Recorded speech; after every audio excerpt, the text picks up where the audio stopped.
We asked our CBS News community journalists across the country to find out what people want to know about tariffs. Lana Zach is in Cedar Rapids, Iowa. Karen Hua is in Houston. Ian Lee is in Kansas City. Nicole Valdez is in Nashville, and Katie Weiss is in New Orleans, talking to you folks out there about your questions. And here is some of what they heard. This is obviously going to be a big shift in our economy, and I'd ask, what should I avoid and what should we be investing in? They're going to hurt more American people than help. Then what are we going to do about it? What can we tangibly do to improve or put pressure on our leadership to not do them? What's the advice for people who are not in the immediate range for retiring, but are concerned about stock markets plummeting? Should we invest in, bonds or any other things that you can if you have some liquidity? I was just wondering if tariffs have always existed or if they have just started happening more now that Trump has introduced more policies. For the average American, what's the best thing to do with their money, right? 401ks probably don't look like the best idea right now. What is the other option? Mattress. No, I'm just kidding. All right, what do you guys want to talk about first? What do you want to tackle? I'm going to let you go first. I think what was really interesting, just to comment about that, is that everyone was talking about the stock market. And we talk about this all the time. The stock market doesn't mean the economy, right? Because actually the economic data right now is good. We're going to get some more tomorrow with inflation. But, that is part of what is influencing consumer sentiment, which I thought was interesting. The question that stood out with me is just, it's so important with context. Have tariffs always existed?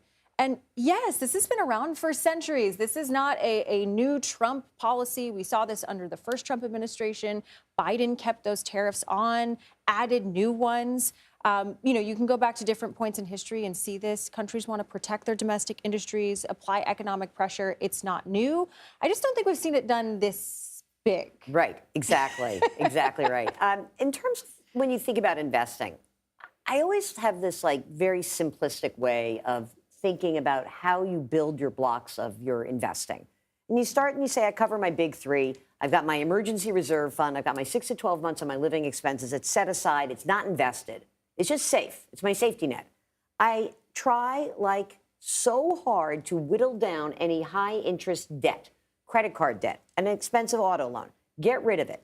And the third is the gateway to begin investing is to open a retirement account, an IRA, a Roth IRA, use your workplace plan, a 401k, a 403b, and get methodical about that investing. One of the reasons why 401ks work so well is that they automatically pull your money out of your paycheck. So a funny thing happened on Friday. A lot of people got paid, and 10% of their money went into the stock market on Friday, a terrible day for markets.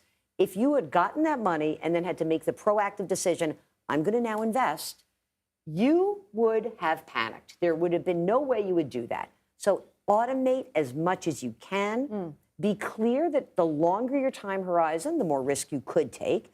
And you don't have to be a hero. You don't have to have all of your money make tons of money. If you are uncomfortable with risk, the antidote to that is to save more. My EP Sandra is going to kill me, but I want to follow up on that. So emergency reserve, 6 to 12 months, high interest credit card debt. Is it in that order? Because somebody did ask me the other day, should I be trying to pay off my debt right now, or should I be just focusing on building up those safety reserves right now? I have to be honest. When I used to be a financial planner, I'm a CFP, and I did that for a while. And when we would always say, pay down your high interest debt first. Do that, do that, do that. But then I went through the pandemic. And then I realized people really do need a safety net. So the answer is, which is more important? I say yes, do both. So if you have $10, $5 goes into emergency reserve, $5 goes to pay down debt. Okay, thank you both.